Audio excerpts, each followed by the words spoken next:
ബസ്സിൽ പോകുന്ന ഒരു സീനുണ്ട്. അതിപ്പോൾ ബസ്സിൽ ഞങ്ങൾ ആദ്യം ക്യാമറ ബസ്സിൻ്റെ അകത്ത് വെച്ചിട്ട് കുറേ ഷോട്ട് എടുത്ത് പിന്നെ ക്യാമറ പുറത്ത് വെച്ചിട്ട് ഇവർ ലോങ് ഷോട്ടിൽ ഇവർ വരുമ്പോൾ ഉള്ളതുണ്ട്. അപ്പോൾ എടുക്കാൻ വേണ്ടി ക്യാമറ സെറ്റ് ചെയ്തിട്ട് ക്യാമറാമാൻ സൂമൊക്കെ ചെയ്തിട്ട് അപ്പോൾ ബിജു മേനും സംയുക്ത ഒരു സീറ്റിലിരിക്കുക. അപ്പോൾ ജൂനിയർ ആർട്ടിസ്റ്റുകളും ഉണ്ടായിരുന്നു. അവരൊക്കെ ഇറങ്ങിയിട്ട് സെറ്റാക്കാൻ വേണ്ടിയിട്ട് നിൽക്കുമ്പോൾ ഇവരിറങ്ങിയില്ല, ഇവരവിടെ തന്നെ ഇരിക്കുകയാണ്. അപ്പോൾ അസിസ്റ്റന്റ് ഡയറക്ടേഴ്സ് 10 മിനിറ്റ് ആവും ഷോട്ട് റെഡി ആവാൻ. അപ്പോൾ ബിജു പറഞ്ഞില്ല കുഴപ്പമില്ല ഞങ്ങൾ ഇവിടെ ഇരുന്നുള്ളതെന്ന് പറഞ്ഞു.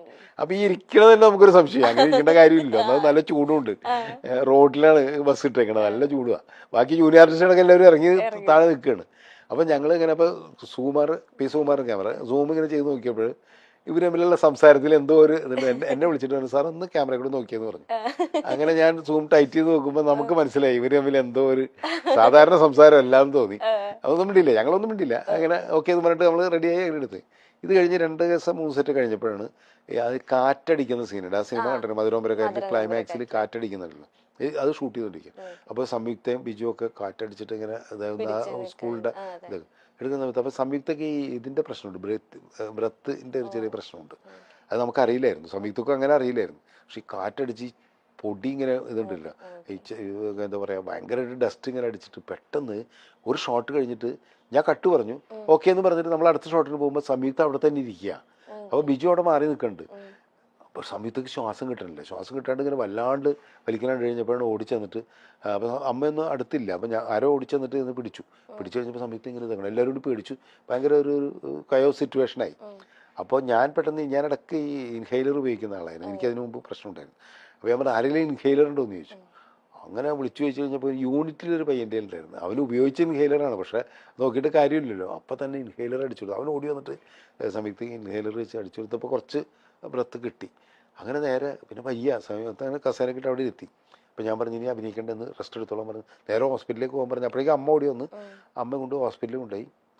അപ്പം ഞാനും ബിജും ഞങ്ങൾ ഷോട്ട് വീണ്ടും കണ്ടിന്യൂ ചെയ്തുകൊണ്ടിരിക്കുന്നത്. ഞങ്ങൾ സീൻ കഴിഞ്ഞപ്പോൾ നമ്മൾ സംയുക്ത ഇല്ലാത്തതുകൊണ്ട് തന്നെ ഒരു 4 മണിയൊക്കെ കഴിഞ്ഞപ്പോൾ പാക്കപ്പ് ചെയ്തു. പിന്നെ ഷോട്ട് എടുക്കാൻ ഒന്നുമില്ല, സംയുക്ത വേണം. അപ്പോൾ ഞങ്ങൾ ഹോട്ടലിൽ പോയി, ഞാനും ബിജും സുഖമൊക്കെ ഉണ്ടായിരുന്നു. ഞങ്ങളെല്ലാവരും കൂടി കാറിന് ഹോട്ടലിൽ എത്തിക്കഴിഞ്ഞപ്പോൾ നമുക്ക് സംയുക്തനൊന്ന് കയറി കണ്ടിട്ട്, ബിജു നേരത്തെ പോയി, ബിജു ഒരു അരമണിക്കൂർ മുമ്പ് പോയി. ഞാനും സുഖമൊക്കെ നമുക്ക് സംയുക്തനൊന്ന് കയറി കണ്ടിട്ട് പോകാമെന്ന് പറഞ്ഞ് ഞങ്ങൾ ഇന്ന് കോളിംഗ് അടിക്കുന്നു. ഒന്ന് വാതിൽ തുറക്കുന്നത് ബിജു മേനാണ്. ബിജു ഒരു കാര്യമില്ല ചമ്പണ്ടത്, കാരണം വെച്ചാൽ ബിജു നേരത്തെ വന്നാണ്, അരമണിക്കൂർ മുമ്പ് വന്നാണ്. ബിജുവിന് സംയുക്തയെ വന്ന് കാണാം, ഒരു കുഴപ്പമില്ല.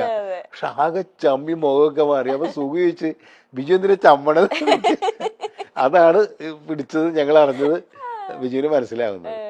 അത് കഴിഞ്ഞിട്ട് കുറച്ച് കഴിഞ്ഞപ്പോൾ പുറത്ത് വന്നു കഴിഞ്ഞ് ബിജു സുഖം പറഞ്ഞ് പേടിക്കണ്ട, ഞങ്ങൾക്ക് ഇത് കുറേ ദിവസമായിട്ട് അറിയാം, ഇന്നല്ല ഞങ്ങൾ അറിഞ്ഞത്, കുറേ ദിവസമായിട്ട് അറിയണേ. അപ്പോൾ എന്ന് വെച്ചാൽ സംയുക്തക്ക് എന്തെങ്കിലും പറ്റുമോ അറിയാൻ വേണ്ടിയിട്ട് സ്വാഭാവികമായിട്ടും വരുമല്ലോ, ഹോട്ടലിൽ വന്ന് കണ്ടതാണ് എന്നൊക്കെ പറഞ്ഞ് ബിജു ന്യായീകരിക്കാൻ നോക്കിയതിന്. എന്നെ ഇനി ന്യായീകരിക്കണ്ട, ഞങ്ങൾ പക്ഷെ ഞാനും സുഖവും അറിഞ്ഞിട്ടുള്ളൂ, ഇനി ആരോടും പറയാനൊന്നും പോണില്ല എന്ന് പറഞ്ഞ് അങ്ങനെ കൊണ്ടു കിടന്നു നിങ്ങൾ കുറേ ദിവസം. പക്ഷെ ബാക്കി എല്ലാവരും കുറേശ്ശെ കണ്ടുപിടിച്ചത് കുറച്ച് ദിവസം. അന്ന് മൊബൈൽ ഇല്ലാത്തതുകൊണ്ട് മൊബൈല് മധുരോമ്പരക്കാരുടെ സമയത്ത് വന്നിട്ടുണ്ട്. പക്ഷെ ഇങ്ങനെ വാട്സാപ്പ് ഒന്നും ഇല്ലാത്തതുകൊണ്ട് ചാറ്റ് ചെയ്യണ പരിപാടിയൊന്നും വന്നില്ലല്ലോ, അല്ലെങ്കിൽ അവരങ്ങനെ ചെയ്യുമായിരുന്നു.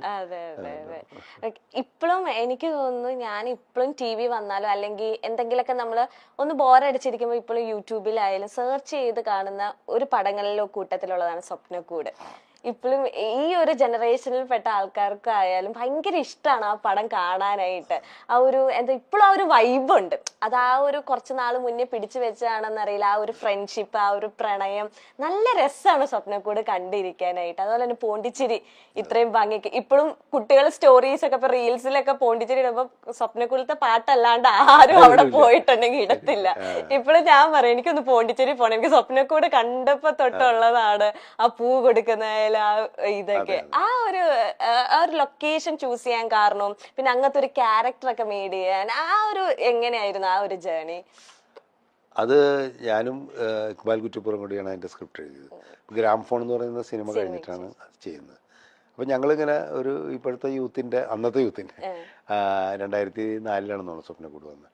ആ സമയത്ത് അങ്ങനത്തെ യൂത്തിനെ വെച്ചിട്ട് അപ്പോഴത്തെ ക്യാമ്പസും കാര്യങ്ങളൊക്കെ വെച്ചാൽ അന്ന് ക്യാമ്പസ് വേണ്ട, ഞാൻ നിറമൊക്കെ ചെയ്തുകൊണ്ട് തന്നെ നമ്മളും നിറം ആ സമയത്ത് തന്നെയാണ് നമ്മൾ കഴിഞ്ഞിട്ടാണ് സ്വപ്നക്കൂട് വരുന്നത്. അപ്പം അതുകൊണ്ട് തന്നെ നമുക്ക് ക്യാമ്പസ് വേണ്ട നമുക്ക്. പക്ഷെ എന്നാൽ ആ വൈബൊക്കെ ഉള്ള കുട്ടികൾ വേണം. വൈബ് എന്നുള്ള വാക്കൊന്നും വന്നില്ല കേട്ടോ, അതൊക്കെ ഇപ്പോൾ വന്നതാണ്. അപ്പോൾ ആ രീതിയിലുള്ള കുട്ടികളെയൊക്കെ വെച്ചിട്ട് സിനിമ ചെയ്യണം എന്നുള്ളൊരു ചിന്താഗതിയിലാണ് ഞാനും ഇക്ബാലും കൂടിയും ഇരുന്നിരിക്കുന്നത്. അപ്പോൾ എൻ്റെ മനസ്സിൽ ഞാൻ അതിനു മുമ്പ് ഇങ്ങനെ പോണ്ടിച്ചേരി ബാക്ക്ഗ്രൗണ്ടായിട്ടൊരു കഥ ഇങ്ങനെ ആലോചിച്ചിട്ടുണ്ടായിരുന്നു. പക്ഷെ അതൊരു പ്രണയകഥയായിരുന്നു, അത് വർക്കൗട്ടായില്ല. പിന്നീട് നമുക്ക് കഥയൊന്നും മുന്നോട്ട് പോയില്ല. അപ്പം ഞാൻ ഇക്ബാലിനോട് പറഞ്ഞ് ഇങ്ങനെ പോണ്ടിച്ചേരി ബേസ് ചെയ്തിട്ടൊരു ഒരു സംഭവം എൻ്റെ മനസ്സിൽ, നമുക്ക് പോണ്ടിച്ചേരി പിടിച്ചിട്ട് ഒരു, അപ്പം ഞങ്ങൾക്ക് അവിടെ അങ്ങനെ ആയിരിക്കും, എന്തിനായിരിക്കും ഒരു ചെറുപ്പക്കാരൊക്കെ വന്നിട്ടുണ്ടാവും, അപ്പോൾ ഈ ഹോട്ടൽ മാനേജ്മെൻറ്റ് പഠിക്കാനായിട്ട്. അപ്പോൾ അത് കുഴപ്പമില്ല, മറ്റ് ക്യാമ്പസ് അല്ലല്ലോ എന്നുള്ള വെച്ചാൽ അങ്ങനെയാണ് ഈ കഥയിലേക്ക് എത്തുന്നത്. ഇവർ അവിടെ താമസിക്കുന്ന കാര്യങ്ങളൊക്കെ ഉണ്ട്.